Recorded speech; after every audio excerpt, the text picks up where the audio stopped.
Hey everyone, it's Ashley. Welcome back to my channel. I'm excited for today, for one, because I get to show off this brand new square dance stencil from the newest Catherine Pooler release, and also Nouveau Glimmer paste. And I thought it would be fun to show you this technique, or me specifically doing this technique, because I've never done it before. So you'll be seeing me use Nouveau glitter paste for the first time that I've ever done it, and I thought it might be fun to see the first time that I try a technique, just for mistakes or things that I found helpful, and you can see firsthand why I thought that. So I'm also using the new Catherine Pooler Sand Dunes cardstock. This is a lot like a tone tan cardstock. It's really beautiful. It's very like craft paper-esque, and I love the look of this with certain stamps and colors, and it's really fun to have on hand. So my cardstock is cut to 4 1/4 by 5 1/2, and the stencil is about 6 by 6. So it fits right over that, but also I'm able to sort of maneuver it and find the exact pattern that I want on the cardstock. So I'm able to put it a little bit to the right or a little bit to the left until I find the pattern that I like. You could even put this sort of like in a diamond shape and make diamonds rather than squares. I think that would be really cool as well. So as you can see, I'm opening the Glimmer paste for the very first time.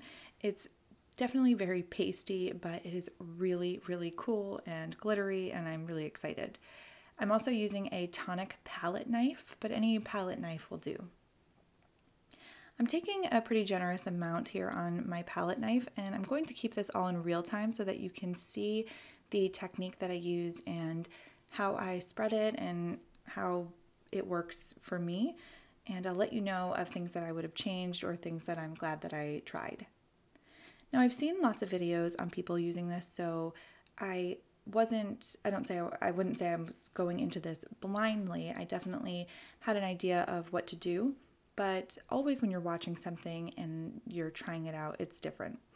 So as you can see, I went to just put that just to dip back in, but I realized I actually had quite a bit left on my palette knife, and it actually got me further on down the stencil than I thought it would. Even just a tiny little bit left on your palette knife will cover a substantial amount of that stencil. So Glimmer paste, even in these tiny little bottles, I would say it's something that would definitely last a long time. And I don't think every single time you do it, it would be the entire background of the card like this, so that would leave you even more product to play with in the future. I will say that I also noticed, because I was trying to spread it pretty thinly, I don't want the card to be super bulky and heavy, so I want a nice thin layer of the Glimmer paste. So as I was applying it, I would sort of like smush it on with my knife and then pull it down so that it was creating a thinner layer than if I just like piled it all on the top there. So that also helped in being able to preserve quite a bit of Glimmer paste.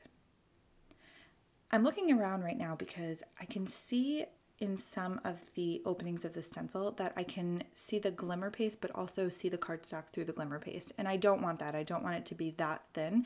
I think that sometimes if you're pulling the palette knife down, it can definitely pull up some of that paste. So before you're totally finished, I would just take a look around, make sure all of the spaces are filled in. I also had quite a bit on my palette knife remaining after I was completely done, so I just put that right back in the jar, closed it up. And now I'm going to just carefully lift the stencil off of the cardstock, and you can see, if you peek behind there, it is so pretty, and I have to let it dry. I am going to remove it from my cardboard piece, but I wanted to show you just with hot water and some scrubbing, you can get most of the Glimmer paste off. I did have a little bits of sort of like sparkles left, but I was just able to kind of scratch that off, and it turned out perfectly fine, and you would never know. I wipe off my palette knife, and I guess I should have done this first because I had to wipe it off again, but I can easily sort of take it off of the cardboard with the palette knife, and now I'm just going to set it aside to dry. I had no idea how long I needed this to dry for, but I would say I didn't touch it for, I don't know, maybe a half an hour, and it was totally fine. I'm now using the Catherine Pooler Perfect Vines die set, and I thought of this die set because I was using a green Glimmer paste, and then I realized, well, I don't think that I want these vines to be green, so I cut them out of just a white cardstock, and I'm going to emboss them in gold. And you've seen me use this before if you've seen my videos. This is the Ranger Clear ink, and it's a dauber. So when I have pre-cut die cuts, I like to use this instead of a Versamark, just because I feel like I don't need to use as much. It gives me a little bit more freedom to get everything I need on the die cut. I am going to be double embossing these, so I'm going to repeat this entire process one more time. And the reason I'm double embossing is just because it looks a bit sparse with just one layer. Also, this ink is clear, so it's hard to see exactly where you've missed. And once you pour and heat set your embossing powder over that, it's easier to see. So before I do my second round, I just make sure that it's all dry, and I repeat the process. So I'm putting the ink on, pouring some embossing powder, and then I'll heat set them both after. And you'll see that I use this scrap piece of paper to pour the embossing powder on, and that's so I don't lose any by having it stick to the cardboard. And also it's easy just to fold up and put right back into the jar. Double embossing can sometimes be tricky only because the embossing powder can bubble up, but if you stay far enough away and sort of evenly disperse the heat, it should be fine. So now that the card front is completely dry, and you can see it sparkling there, it's really, really cool, and really no sparkles get, or glitter, I keep saying sparkles, but glitter gets on my hand, so it's really nice. I'm also using the new Awesome die by Catherine Pooler, and I'm going to do it in black. I've cut it out 2 times in Midnight cardstock, also by Catherine Pooler, and I'm just going to adhere one right over the other to give it a little bit more dimension, but also just to bulk it up a bit and make it a little less flimsy. So I play around a little bit with how I want the vines and the word die on the card, and I've decided that I need something else, not just awesome. So I am going to be using the Grateful Hearts stamp set, and I'm going to be using the You Are Loved More Than You Know stamp, but just the You Are from that stamp. So I mask off everything with some painter's tape except for the You Are, and you'll see that I dip it in, or I stamp it on to my Versamark ink pad.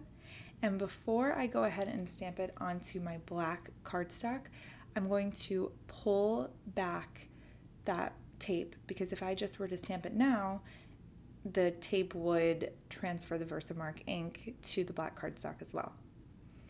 So I'm going to go ahead and line that up on the bottom of the cardstock. And after I pull it up, you'll see I do get a little bit of the L and the D on there, but I just kind of wipe it off with my hand and then reapply some powder to it, and you don't see it at all once I put the embossing powder over it. So now that I've cut it out, I have the full sentiment, You Are Awesome. I snap a quick picture just so I can remember exactly where everything is, and I start adhering it all. And I'm using Tombow Mono liquid glue, and that's because it just gives me a little bit more freedom to do some changes once I put it, or just to move it a little bit once I put it onto the cardstock. To help weight it down a little bit, I just put an acrylic block on the die cuts that I'm gluing while I'm moving on to the next step. I'm going to be putting some foam tape on the back of the You Are, just to give some dimension, and adhering again the Awesome word die with the Tombow Mono glue. And I'm going to take off the foam tape backing on the back of the You Are sentiment and add it right over the top. And that is pretty much it. I do add some glossy accents over the word awesome just to make it pop a little bit more, make it a little shinier, and you'll see that in the final picture coming up. I hope that you've enjoyed this. As always, my blog and products are linked in the description. Let me know if you enjoyed seeing me do a technique for the first time, as I thought it might be a fun mini series. I will see you soon. Thanks so much for watching.